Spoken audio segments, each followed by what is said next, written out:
Alright guys, welcome back to Mr. Post Frame. For those of you who are new to the channel, my name is Paul Marshall. In the background is my personal self-built Barndominium. We have a whole series on that, so if you're new, you can check that out. But we went from self-building to designing and building for clients. So if you're looking for a post frame Barndominium design, shop, garage, reach out to us, Design Mr. Post Frame. We can help you out with that. If you guys want to self-build your Barndominium, shop, garage, we can help you out with our Patreon group. It's a community of other self-builders where we talk about different topics every month. It's a great community where you can learn from others. You get to share your build. It's really cool. Today, we're at my property, and our business has grown so fast that we've kind of outgrown our space. We never built a shop. We have our house and a pretty good sized garage, but we also have turned part of our garage into a design office. So we are in desperate need of a place to store like my extra building materials, tools, and I have a shop pad, but in order to build that building, which will be 48 by 80, it's going to take a lot of money. So I had taken a building down a few years ago. I have the trusses. I have some 6x6 posts, which is not typically what I use, to build a 24 by 48 building. So that's what I'm going to do. Today's show is going to be about preparing that pad. We had to move a lot of dirt in here. You can see this big ledge behind me over here that we're going to build a retaining wall there. And we're going to get going on that and kind of show you how we prepared this site. All right, guys, it's Saturday. So far behind in all my just kind of homesteading type stuff. I need to, one, build a shop right here where I had this pad made, but today I've got this pile of cut and split firewood that I'm gonna move and stack over there along the woods. That's all ready to burn, so that'll get me through most of the winter, but I still need to get some more, which I have a whole bunch of logs there that are dry. Just got to cut and split them. And then the neighbor has a huge ash tree that's real easy to get to from the road. I have all of the materials basically except for the steel to build a kind of a three-sided woodshed. So it's basically going to be a post frame building just with three sides. I'm going to leave one side open and so I can stack all my wood in there, but I want to tuck it down in here by the woods versus bringing all that stuff up in the yard by the house, because we have a lot of timber rattlesnakes on our property, and I feel like there's gonna be mice around all this wood, so there's gonna be a lot of snakes coming up there to hunt. So I want to keep this kind of back here by the timber, and I can make that off limits for the kids. I've had a couple of them up here, timber rattlers up here in the last couple weeks, so just gonna try to keep all that down there. But I got to take out a few of these cedar trees. So the first step is to get all of this split wood moved. Then I can take out these trees, and it's fairly flat right down there, but I'm gonna make a drive off my circle drive where I can come around and access it. And then there'll probably be like a 4-foot drop off here. I'll use those retaining wall, those 2x2 by 6 foot long retaining wall blocks. And then what I can do is back up my dump trailer and dump all the wood that I cut right off that, and it'll be right down there by my building. So I'm gonna get all that moved and stacked over here, and then we'll deal with these trees.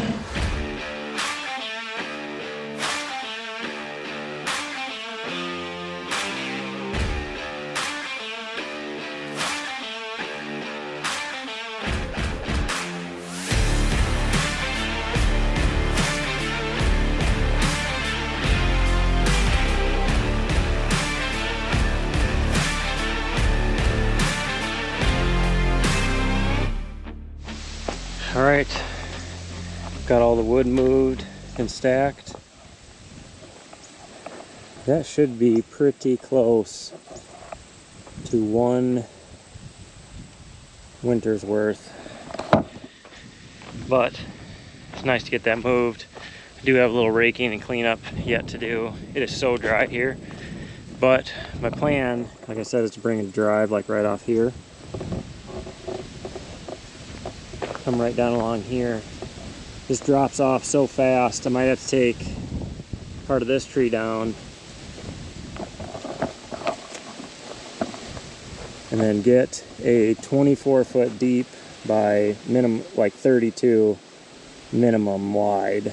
And I'm going to try to set it probably right in there, because if I carve out a 2 foot ledge here and then bring those blocks in, it'll drop down 2 feet, and then I can take all of that dirt and then put it back in there, and that should level this off enough that I can get that building in. So I think I'm gonna have to take that tree down, maybe a couple of these others, and then I can tuck that building right in here.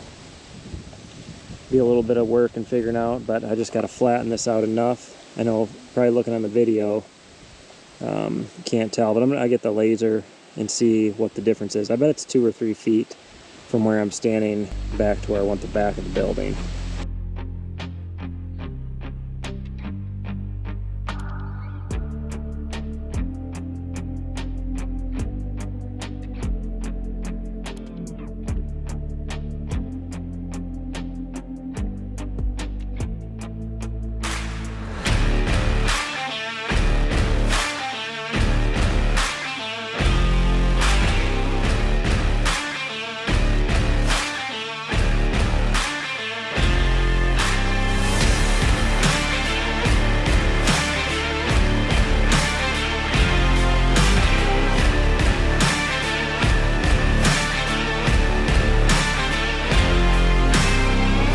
Alright, this isn't even an hour of work, and I've got a pretty good start. So my drive will come in down over there. It'll be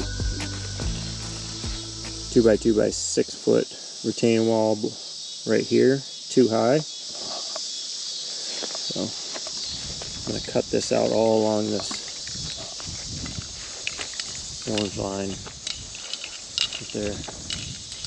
Looking pretty good though.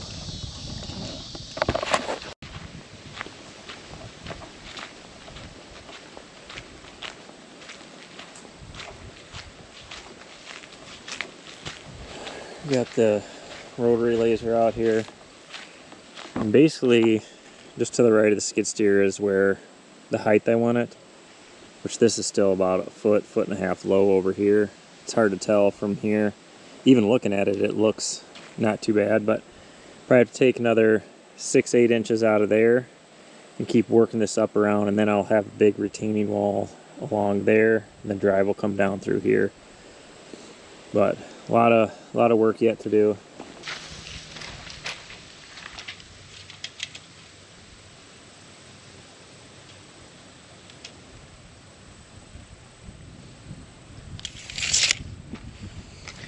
Probably by the time we get done, we'll be 3 blocks high here. I'm under 4 feet, but I got to bring this down another 8-10 inches, so I'm gonna have to probably do 3 blocks here.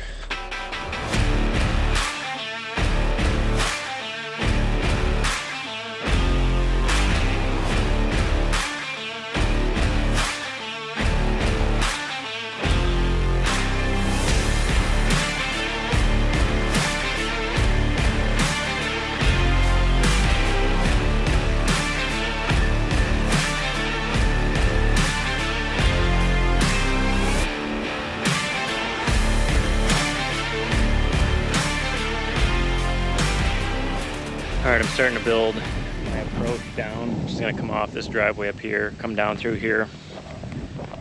And I don't need a ton of room in front of this building because, like I said, it's just going to be storage for wood, probably pallets of brackets, stuff like that. We have this big drop off here where I've dug out, which I'm going to use the 2 by 2 by 6 foot retaining wall blocks. So we'll bring that into this corner, and then 90 off that, and come out here, and then slope that off. But what I did is I put some stakes in for the maximum size building that I get here. My trusses are 24 foot, so that's all the deeper I'm gonna get, which that's about all I can get here. But I marked this out for 48 feet. So I would like to keep the back of the building in 8 to 10 feet from where I'm putting all this fill in.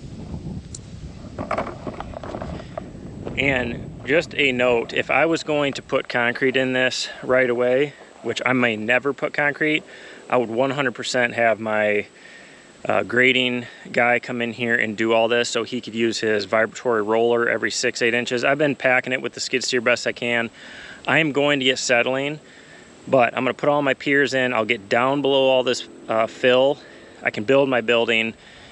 It can rain on this and it can settle over winter, and it's not going to affect my building because my building piers foundation is going to be below all this fill. And then I'm just going to fill this up. The floor is just going to be rock, so I'm not really too concerned about it. I am going to probably have to take this tree out right here, and maybe those right there, just so that I can get in here, and I want to grade all this off to where I can mow it so I don't have a bunch of weeds growing there. So right now I'm just going to keep kind of digging this out, preparing my drive in here, and see what it turns into. I'm just kind of doing this as I go, kind of figuring it out. But this is 48 foot. I probably will make a 40-foot wide building. That way I have, you know, 10-15 feet on one side of the building, 10-15 feet on the other, so that I'm not right on the edge of that fill.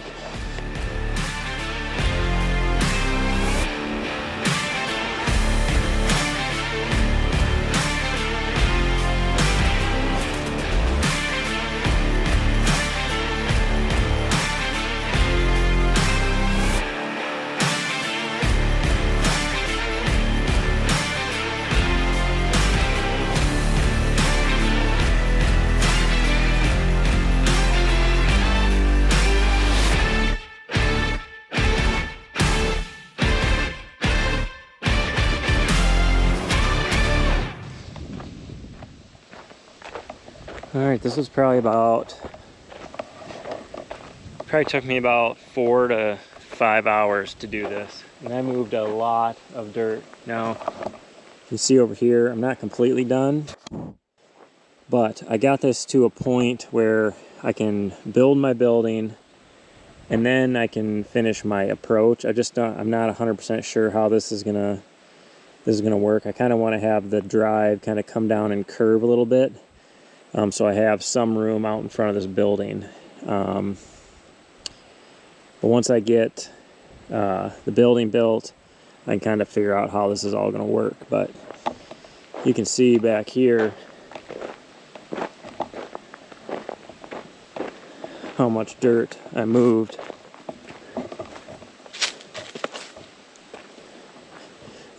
That's a lot. So probably about 4 foot of fill in the backside here. It won't be too bad. Once I get my building built and I know where the end of it is, I'll take my skid steer in here and kind of get this all smoothed out and whatnot. I got a big pile of dirt up there that I can bring back in and kind of feather around once I'm all done. So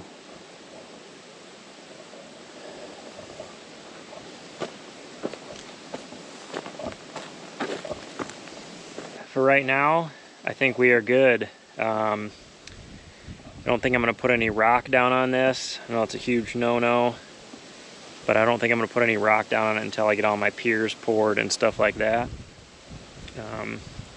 Might end up being a mess if it rains, but we'll see how that goes. I'm not worried about the building settling or anything because I can easily get down below all this fill, so my footings are in undisturbed soil and they won't slide or move. And up here, literally right here, is undisturbed soil, basically right on top.